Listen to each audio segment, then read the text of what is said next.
En el siglo XVII, en una pequeña aldea rodeada de bosques, cuando los caminos eran de piedra y los hombres temían a la noche, nació una historia que se convertiría en la primera crónica oficial del vampirismo europeo.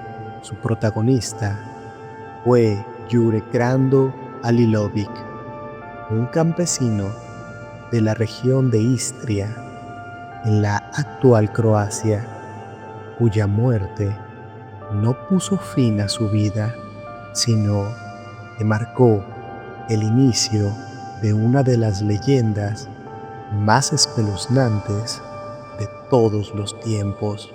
Un sacerdote local escribió sobre él: su cuerpo no conoció la corrupción y su sombra caminaba cuando el sol se ocultaba. Año 1656.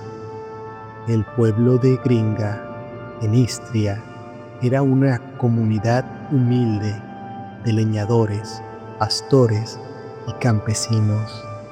Las noches eran frías, los caminos solitarios, y en el corazón de aquel silencio vivía Jure Krando, un hombre de rostro severo y mirada penetrante.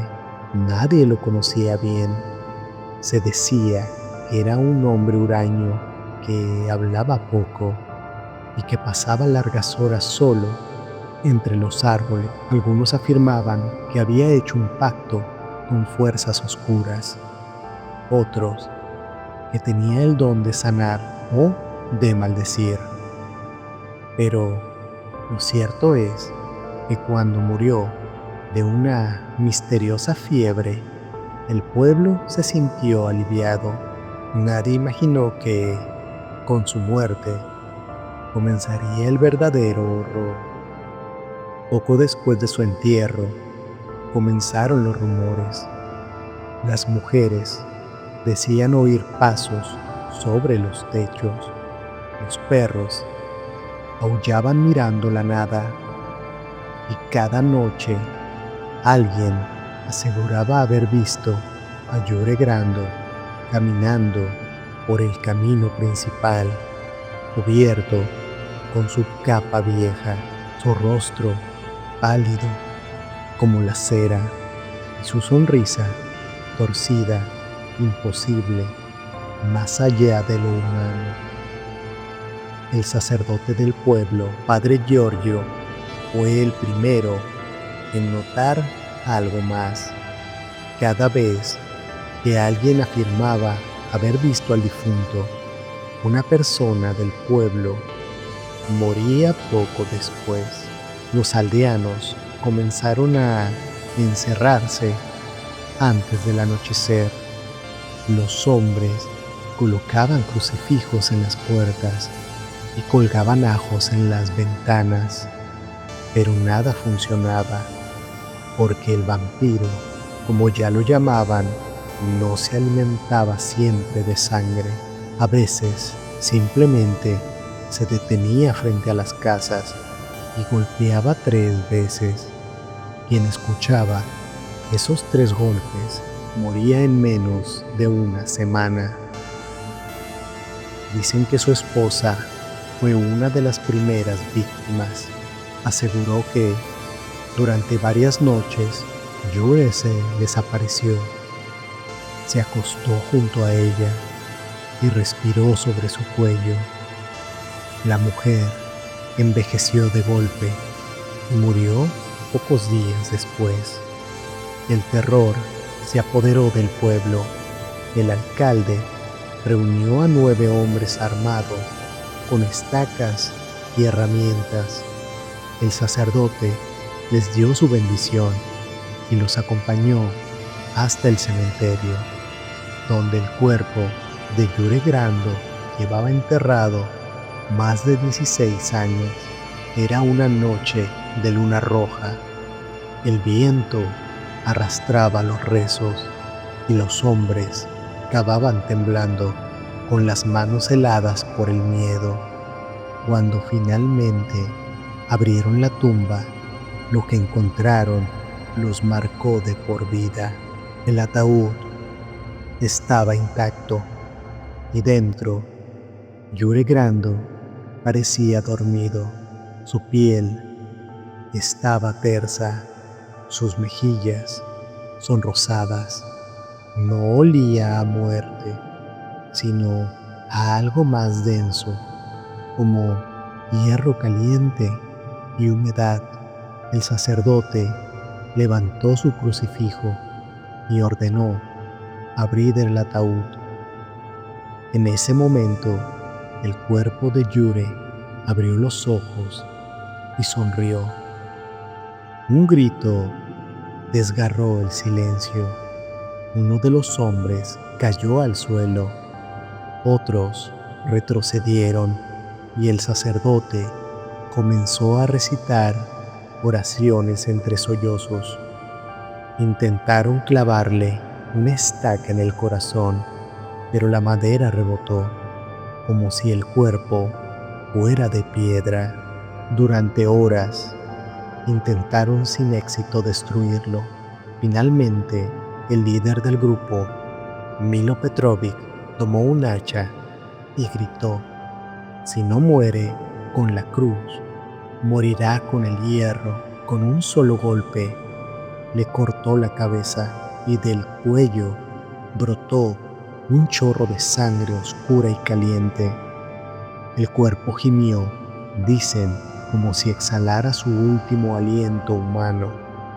Después lo quemaron hasta reducirlo a cenizas. El sacerdote escribió en su diario: «Cuando la cabeza cayó, la paz regresó al pueblo».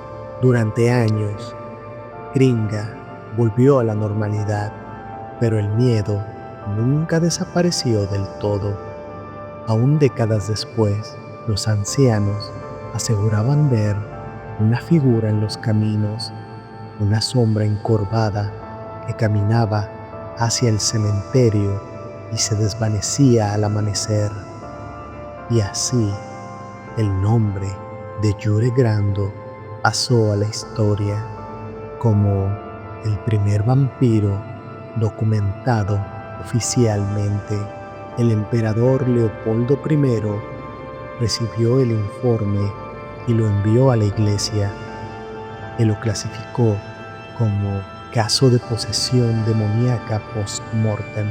Hoy, Gringa sigue existiendo y su cementerio, aunque remodelado, aún guarda un rincón antiguo, un espacio donde, según dicen los lugareños, la tierra no permite que crezca la hierba.